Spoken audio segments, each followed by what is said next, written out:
out there beyond those hills in the towns and cities, there are hives, man, hives of creatures, all busily doing stuff that is quite unimportant.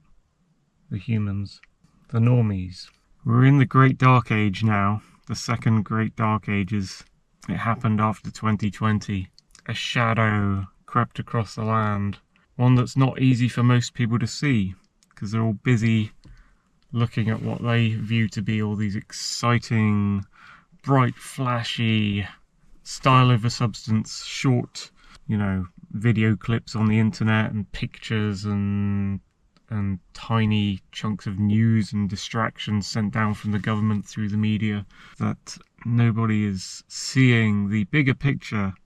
Much like the Library of Alexandria was burned and we don't have that historical knowledge from the past, check out my history video, we are currently being revisionized historically. We are losing our grip on not only history of what happened in the past and how it works, but also the knowledge of what's happening now and how to do things and, skills and the things about the past that made it hundreds of times greater than the present. You have to just look at an ancient painting by Hans Holbein and compare it to some modern digital painting and see the difference and see the effort and see the skill and see that there's nothing like those old paintings now. Nothing like them. No one seems to be able to do them anymore in such a way. Just like with the old filmmaking techniques on old film, not digital, and the way people did things without any safety rules, and the way people did special effects the hard way without CGI and green screens. Things like films from the past are just better. It doesn't matter if they're not high resolution images or flashy or style over substance again. It's shiny, it looks pretty, it's super crisp and sharp and high definition. Who cares when it's a shit movie? And all the movies of the past, which you could watch in 420p, again, I hate these new resolution terminologies. You could watch it in a 640 480 resolution in 4:3 aspect ratio on an ancient TV, and it'd be a good film, filmed on actual film with the film grain and stuff, not on digital. So you get to see the bleed and the different qualities of light and the little specks and grains in the film and the colour difference in what we now call grading, and just the way those films were created by the people there. And you say the same for video games as well. Before I played Unreal 1, when people were only just starting to begin to notice that they could make their own maps, or they could use the game development tools that the developers had, because the developers were, a couple of developers, probably wrongly I think, but they made a ton of money for it, so it's probably not wrong in their eyes. Developers like Epic Games and Valve and id Software started putting out their level design tools and started open sourcing their game design to the world, so that the public had access to the tools that the programmers had designed for the level developers in-house in these closed studios. That before that point they weren't giving these tools out to the public, they weren't letting them have them. They were making their games, and if a member of public wanted to make their own game, they would have had to start from scratch, start coding in C++, start creating a 3D engine of their own, making their own level development mapping tools. But then once Unreal Engine hit, I think they probably made a bit of a mistake. I mean, I in a way they did, in a way they didn't. I really enjoyed that early period, and I was a level designer and mapper in the Unreal games, Unreal 1 and Unreal Tournament. Yeah, I took their tools when they released Unreal Ed, which was the first editor for the Unreal Engine, and I, designed levels for it that weren't part of the game, and they were my own levels as bolt-on mods to the game. And then I joined a little modding community and we had a lot of fun there. But in some ways I'm should we have had that fun? Should we have got into that level design stuff? I mean, I don't want to wish that away, because that was a good time in my life. But at the same time, looking at what Unreal Engine turned into, not long after we were making maps and stuff, like it evolved, and they're like, oh, we'll put out the new version of Unreal Engine. Oh, we'll put out the new version of Unreal Engine. Oh, we'll put out these licenses and we'll make it free to a lot of groups to get the Unreal Engine, the full Unreal Engine for themselves, and the runtime and the studio and all the other parts, not just Unreal Ed, the level design tool, all the other parts. And now you look around and like almost every game you see out there, every slop game, there's so many games that you just can't keep track of them. You can't, there's not enough time to play all the games. There's not enough time to see all the things people have created. It's like everyone's creating them.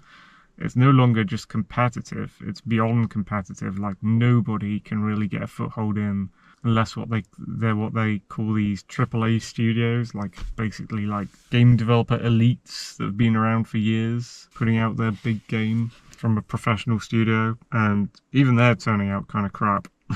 And it's just because I guess you call it oversaturation of the market, when there's like, it's a supply and demand thing. Like there's no demand for something that there's that much supply of. Like there's so many games that nobody really, they'll play a couple games here and there, but they just look around and go, oh god, there's so many, never in my life would I be able to play them all. So I'm just gonna stick with a couple of things that I remember from my past, nostalgia wise, or a couple of big titles or something. Or you might be one of those people who looks at the news, don't do this by the way, and looks at what other people are saying and blabbing about the latest big thing, and that's why you get into a game from a AAA studio. So you might play it that way. And yeah, less people are playing games, I think, as a result of that.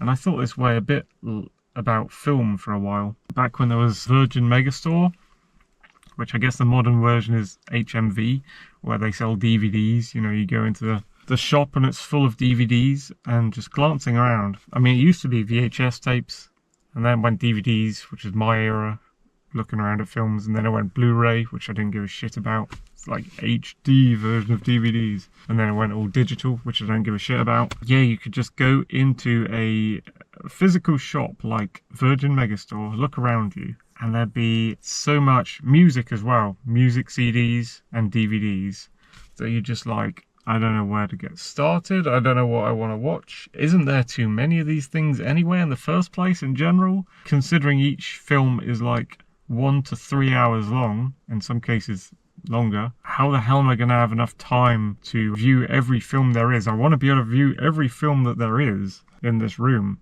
but I can't. And there's new films being added every day.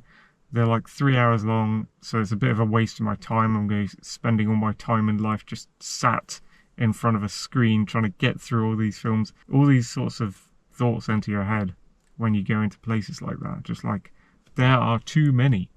But the way I rationalize it now, because modern films are just shit. Like after a certain point, all films became terrible, and that's a lot to do with the far left takeover that happened between 2010 and now, I guess. Started producing really bad films. So at that point it becomes slightly easier, because you're like, oh okay, I can just look at the past, at every film before 2010, and now it's like finite at least. Now there's an end point. I actually say more like 2003, except for some standout surprise films after that date. So now I can watch films with a finite end point between like 1900 or whatever you think the birth of cinema is and 2003, and that's the cut-off point. And I don't really need to watch anything that was released after 2003 unless it really stands out, which is kind of unlikely, especially after 2010. It's very unlikely. And so that's good, because you've stopped the oversaturation of the market in a way. No, it's still oversaturation. You haven't stopped it. There's still too many films in that period I've defined with an end point of 2003. 1900 to 2003. You've still got too many.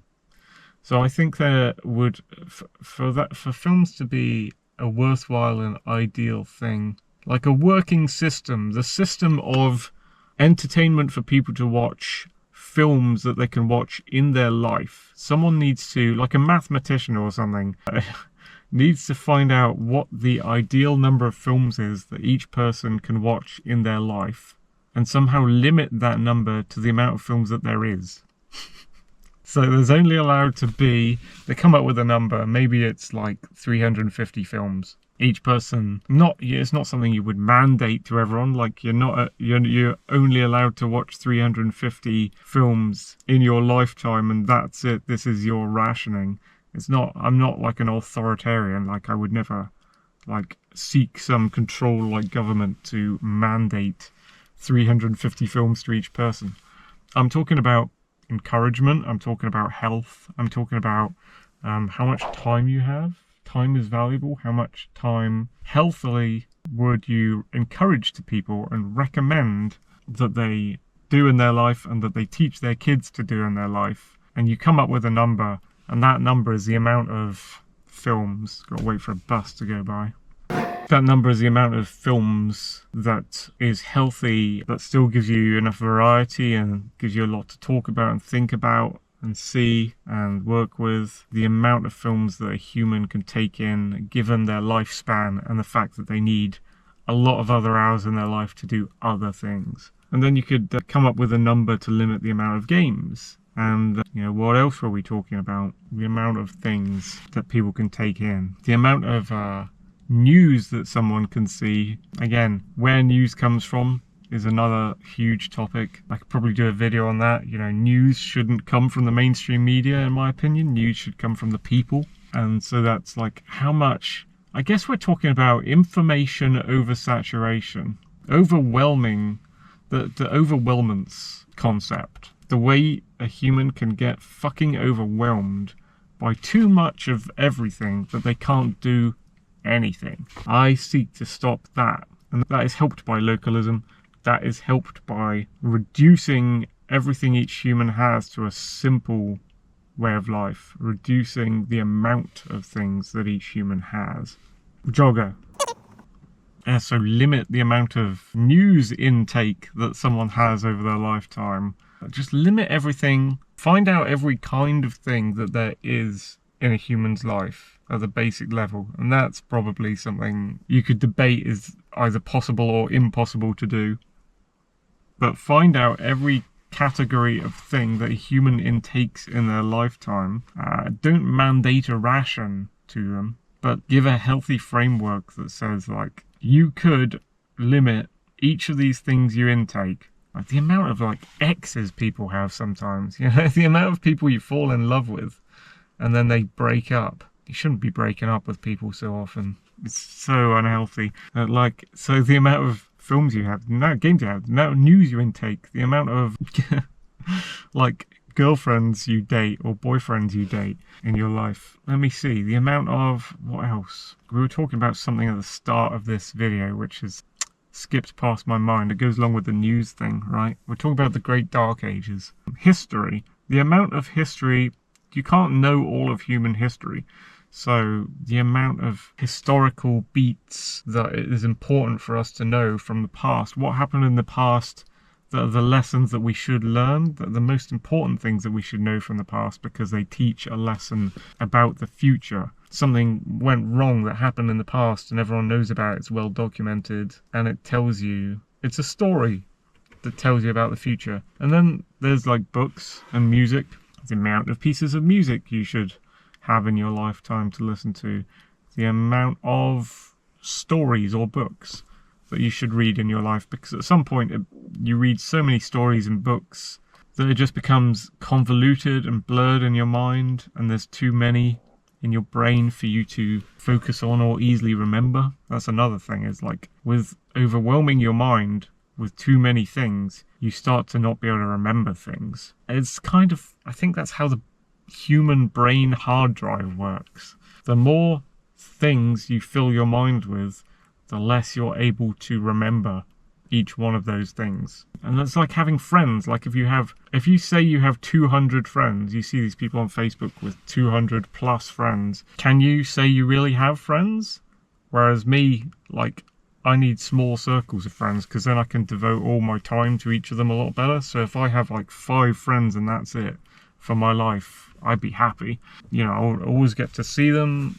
I wouldn't have to share them with too many people if they're doing the same thing as me. Like, I get a lot of my time to myself, and then I've got enough time to give on the side to spending with like 5 people, and so have they if they're doing the same thing as me. Whereas with like, if you say you've got 200 friends, you can't possibly divide, like, say you're trying to divide time in your week to spend with your 200 so-called friends. You can't do it. Like, calculate the amount of hours in a week, divide it by 200. Like, how many hours do you get to spend with each friend? Well, you can't even spend hours with each friend. How many minutes do you get to spend with each friend? Well, hardly any. You won't really get to know them. So you don't know these people. They can't be your friends because you don't even know them, dude. I think it's natural and organic that humans will gravitate, even if they say they've got 200 friends, they will naturally, organically gravitate towards focusing on like 5 of them or something like that. Because it's too many. You can't devote your time to that many people. You can't remember the names of that many people. I think I came to an idea in my head. Yeah, I've said it before. Like, when I was in uni, I came to the conclusion that 40 people in a room is about as many as I'm personally able to remember the names of, remember who they are, remember something about them, so that I can distinguish between them. 40, once it gets above 40, that's overwhelmance to me. Like, I can't focus on who the people are. I get them mixed up. I forget their faces compared to their name. Yeah, 40 is a good ballpark figure for the maximum, I think, number of people that I can, like, know as a human. Or maybe even not even know, because knowing someone is, like, actually knowing a bunch of stuff about their life and who they are, to the point where you actually know things about them.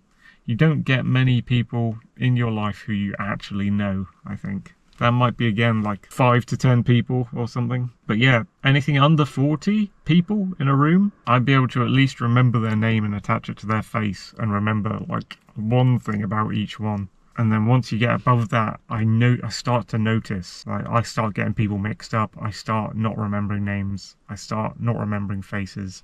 I start going like, oh, who's this guy again? What's his deal? Oh, and then you find out a thing about them and then you forget like an hour later or something.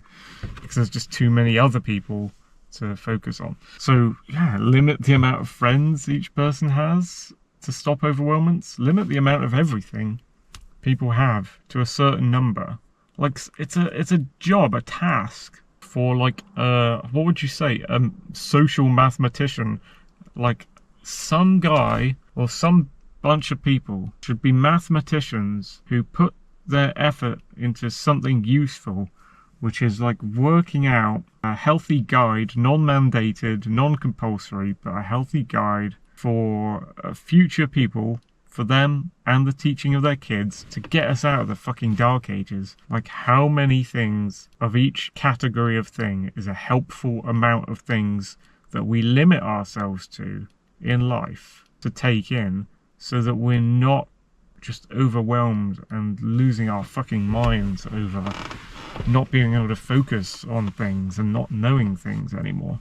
Like, suddenly we will, if we limit ourselves to these things, you encourage people to limit themselves to these things, suddenly they will gain clarity, they will have a clear head, they will begin to start loving things again and being excited by things and being like super euphoric and more intelligent and more focused and more clear-headed. I don't think anyone's clear-headed today. I don't think it's only me that has brain fog. I look around and I see people just like, going into shops every day and buying alcohol and sweets and lottery and just droning away at their job, not sure how to take on the evils of government and socialism, not sure how to make enough time for themselves to have a breath of fresh air and think and do things. Just they're rushing around, they're impatient, they're angry with each other, they don't have enough time to think. They don't think anymore. And rushing is the enemy of thinking, I think, as well. People trying to make things go fast and convenient, fast and convenient, cut fast and convenient. Okay, well, you can't fucking think anymore, dude. You can't slow down and stop and think about life. Like, figure out what you're meant to be doing, how you're meant to be doing it, and realize what other people around you are doing and what's happening and how to treat everyone like reasonably. Like, you're not able to do that. And I think a part of that is that our brains are just brain fogged and clogged up with this overwhelmance thing. Like, look around and there's so many things to do and to watch and to see, and that you think you should be doing, that you don't know whether you should be doing that or this. No one has a fucking clue what they're doing anymore. And it's another part of it is progressivism. Like, we need to be doing more things, and that will take us to the future and make us better. No, it fucking won't. No, it fucking won't. Just coming up with a new desktop wallpaper every day for yourself. Change will save us. If we keep changing, and things will keep getting better if we keep producing a new thing every day. And like, this is the new thing, guys. And then the next week, this is the new thing, guys. It's bigger and better. And then the next week, this is the newer thing, guys. It's bigger and betterer. You can't, that's unsustainable. You can't just keep doing that. And that also clogs things up with overwhelmance, because you're just adding and adding for the sake of it, for no particular reason, no real reason at all, irrationally, just adding a new thing, creating a new thing, adding a new thing, and not with purpose or functionality. You're just like, oh, progressivism, oh, let's add a new thing, oh, there's a new thing out, oh, we're definitely moving on and becoming new versions of evolved humanity because we just spit out a different looking thing to the last thing and we say it's better.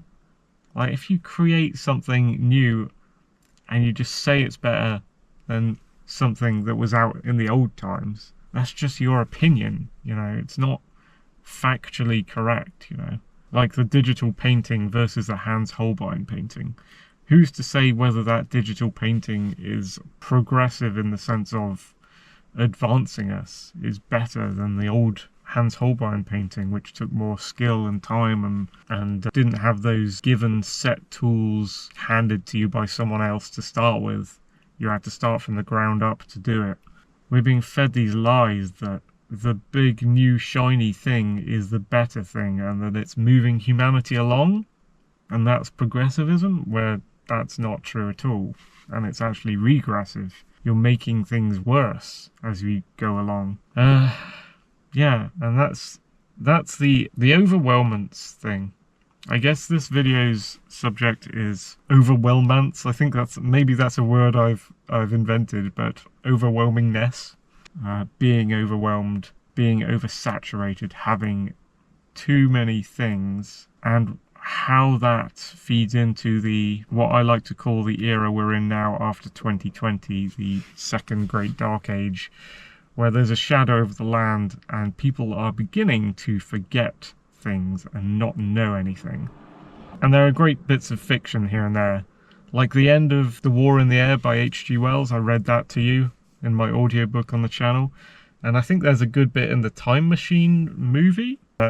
By the way, the movie of H.G. Wells' Time Machine is mostly just kind of shitty and not like the book, but there are some good things in it here and there. I think one bit of the film, if I'm remembering rightly, is that with their version of the Eloi, and their version of the Time Traveler goes in this like cave or house or something with the Eloi, and they have all these like data discs or this library of stuff, like a Library of Alexandria. Do you have books? Yes, we have books. Oh, wonderful. I can learn all I want about you from books. Books will tell me what I want to know. Well, could I see the books?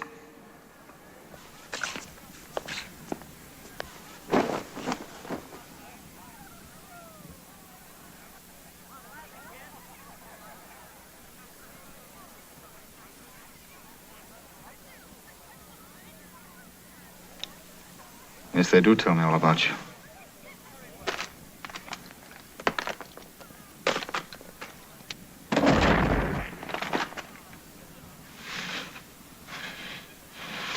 What have you done? Thousands of years of building and rebuilding, creating and recreating so you can let it crumble to dust. But their problem is not that the library is burned down and they've lost all that information. is that they all forgot how to read at some point, so they just forgot their history. And they're like picking up these data disk things and showing the time traveler and going, well, this is just a thing that's here. We don't really know what it does. It's just... And he's like, no, this is like a tome full of information. And they're like, what's information? Anyway, Overwhelmance and the Great Dark Age, video 1. Thank you for watching, folks.